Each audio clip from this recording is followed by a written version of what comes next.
On January 24th, 2017, Donald Trump signed a law banning American financial contributions to abortion care for other countries that we provide money for. The law states the United States does not consider abortion an acceptable element of family planning programs and will no longer contribute to those of which it's a part. The United States will no longer contribute to separate non-governmental organizations which perform or actively promote abortion as a method of family planning in other nations. However, if Trump thinks that this will lead to more limited abortions, he is very mistaken. This is already something we need to try to change as the people.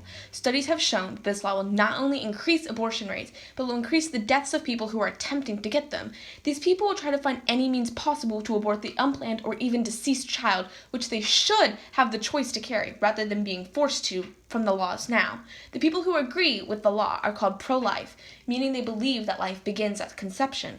Statistics shows that pro-life people are also 35% more likely to be conservatives, and those who are on the more conservative sides are more likely to be pro-war, against welfare, and believe homeless people choose to be homeless and choose to not work.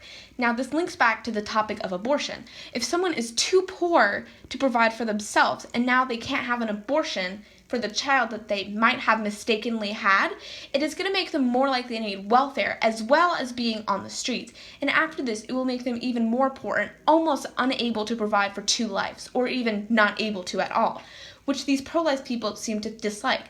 This shows how abortions are not always awful things. But not only is his law going to mess up life outside of the United States, it has already been messed up here. Before Donald Trump, 4 of the 50 states had only had 1 abortion clinic. This may not seem like too many states, but in addition, over 20 states have strict laws when regarding abortion clinics. These laws make it nearly impossible for existing abortion clinics to stay open.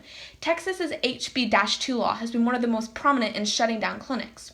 The law has shut down several just around the state, one being based on the size of the hallway. And the size of the hallway was 3 feet, and the law had said it needed to be 8 feet wide, which is enough for 2 gurneys to pass through, which obviously is not needed at all in a clinic. Along with that, many states have even required their doctors to lie to the patients. Yes, required to lie.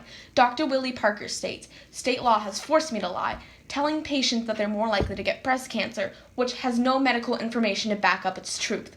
The fact that these professionals are saying that, are forcing them to say that when their defense is, quote-unquote, "we are protecting women's health," is honestly terrifying. Alabama is another one of the states that has had these strict laws against abortion and Planned Parenthood specifically. One man had his location shut down due to building regulations the state has made. So, using his own out-of-pocket money, he made an entirely new complex, which is under the regulations. But it doesn't stop there. The law officials have started to harass him specifically, along with the people who came into the clinic. Dalton Johnson, the owner of the clinic, states, "They treated us like sex offenders." If our nation's president seriously believes that it should be made illegal to have abortions, he will need to realize the cause and effects for this. This is why being pro-choice is better for humanity's women. No one is forcing you to get an abortion, but we need laws just in case you do need to. Thanks.